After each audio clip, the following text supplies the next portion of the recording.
Well, I think that means the firstborn has to be given back to God. Like, I think that means, like, God helped, like, God gave you, like, all these things that you have now, and all these things that you're going to have in the future, and all these things that you have in the past, that He wants one thing back because you have, like, a lot coming to you from God as a blessing. That's my answer. Okay, so let's think about this. So the Bible says, "The firstborn of thy son shall thou give unto me." The next verse also states likewise, "Thou shalt thou do with thy oxen and with thy sheep." And these verses inform us that when doing things in a manner of giving or offering, which we'll go into offering in another Bible study coming soon, we show reverence for God, we show fear for God. When we give our firstborn back to God, now watch this explanation. When we give our firstborn back to God, it's an act of reverence towards God. But that act of reverence that we have established, this is the important piece.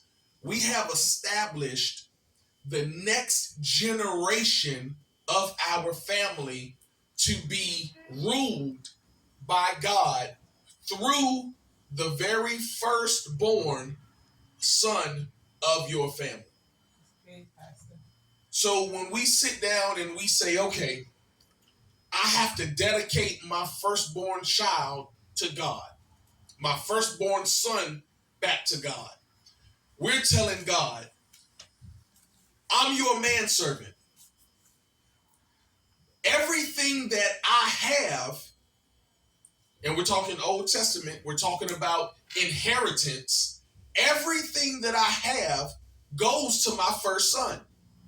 Unless you break it down to where your other children eventually get something in an inheritance. But the bulk of your inheritance goes to your first son.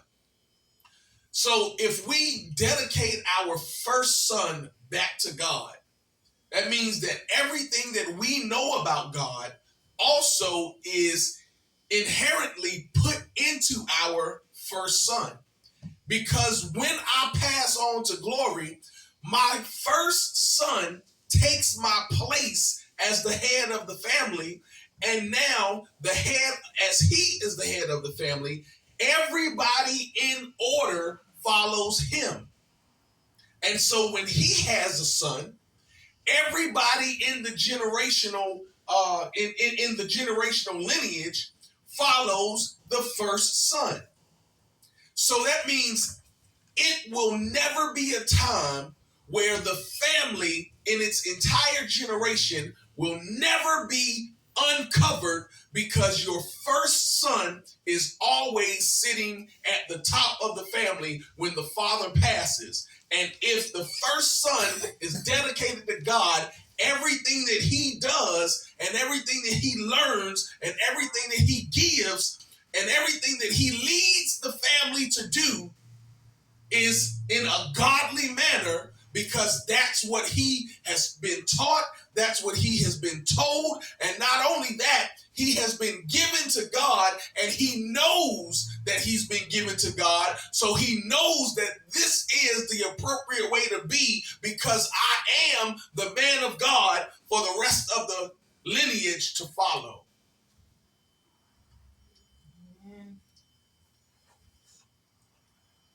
So even in a father's death, the family will never be uncovered, and God will always have a place in the family, and the first son continues in that bloodline covenant that's given back to God through the man of God that came before him.